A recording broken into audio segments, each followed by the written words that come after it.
If you want to take credit, first, learn to take responsibility. Be different. Leave something worthy. And always remember that you can't take it with you. You're going to have to pass it on. Silicon Valley is responsible for some of the most revolutionary inventions in modern history.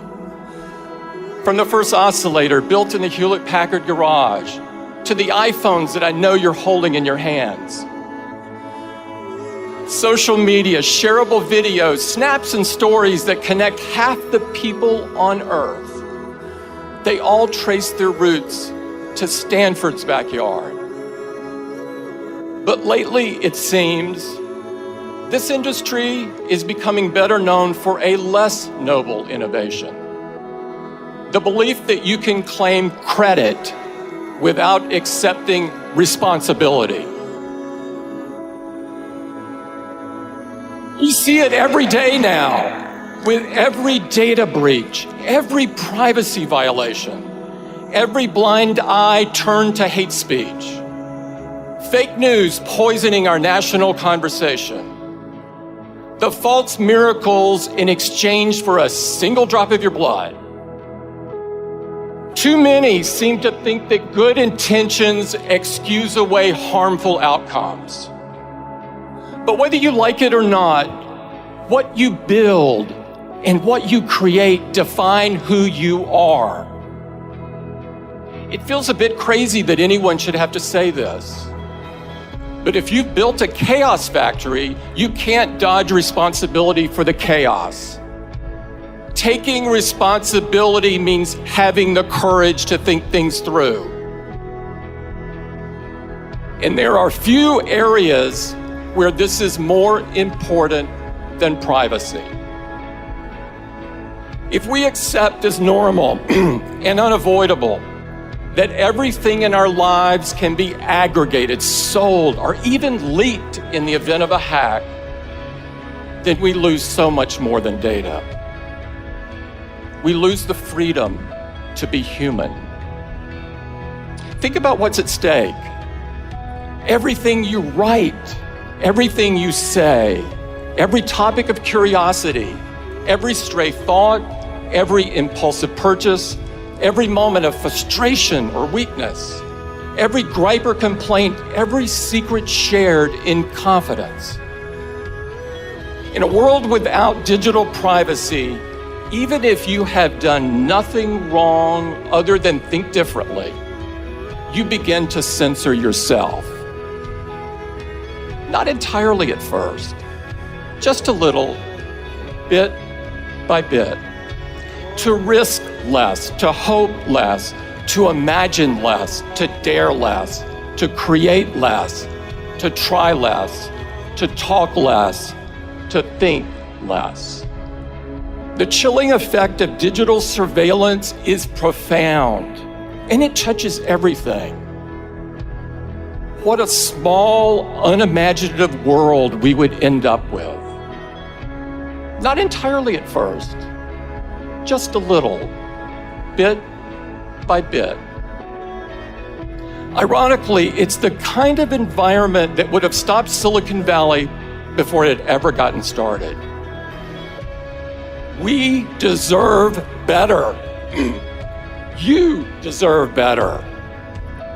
If we believe that freedom means an environment where great ideas can take root, where they can grow and be nurtured without fear of irrational restrictions or burdens, then it's our duty to change course. Because your generation ought to have the same freedom to shape the future as the generation that came before.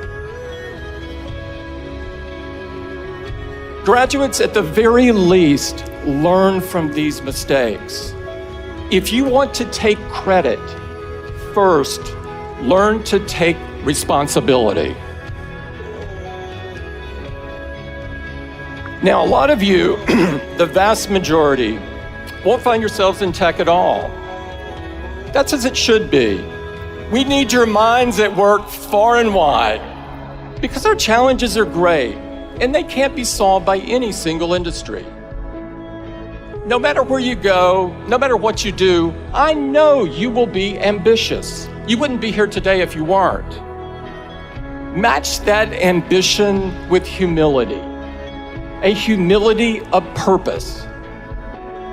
That doesn't mean being tamer, being smaller, being less in what you do. It's the opposite. It's about serving something greater.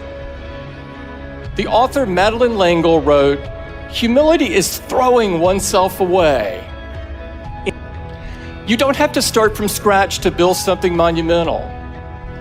And conversely, the best founders, the ones whose creations last and whose reputations grow rather than shrink with passing time, they spend most of their time building piece by piece. Builders are comfortable in the belief that their life's work will one day be bigger than them, bigger than any one person. They're mindful that its effects will span generations. That's not an accident. In a way, it's the whole point. Being a builder is about believing that you cannot possibly be the greatest cause on this earth because you aren't built to last. It's about making peace with the fact that you won't be here for the end of the story. That brings me to my last bit of advice. 14 years ago, Steve stood on this stage and told your predecessors, "Your time is limited, so don't waste it living someone else's life." Here's my corollary. Your mentors may leave you prepared, but they can't leave you ready. When Steve got sick, I had hardwired my thinking to the belief that he would get better. I not only thought he would hold on, I was convinced down to my core that he'd still be guiding Apple long after I, myself, was gone. Then one day, he called me over to his house and told me that it wasn't going to be that way. Even then, I was convinced he would stay on as chairman, that he would step back from the day-to-day but always be there as a sounding board. But there was no reason to believe that. I never should have thought it. The facts were all there. And when he was gone, truly gone, I learned the real, visceral difference between preparation and readiness. It was the loneliest I've ever felt in my life, by an order of magnitude. It was one of those moments where you can be surrounded by people, yet you don't really see, hear, or feel them. But I could sense their expectations. When the dust settled, all I knew was that I was going to have to be the best version of myself that I could be. I knew that if you got out of bed every morning and set your watch by what other people expect or demand, it'd drive you crazy. So what was true then is true now. Don't waste your time living someone else's life. Don't try to emulate the people who came before you to the exclusion of everything else, contorting into a shape that doesn't fit. It takes too much mental effort that should be dedicated to creating and building. You'll waste precious time trying to rewire your every thought. And in the meantime, you won't be fooling anybody. The fact is, when your time comes, and it will, you'll never be ready. But you're not supposed to be.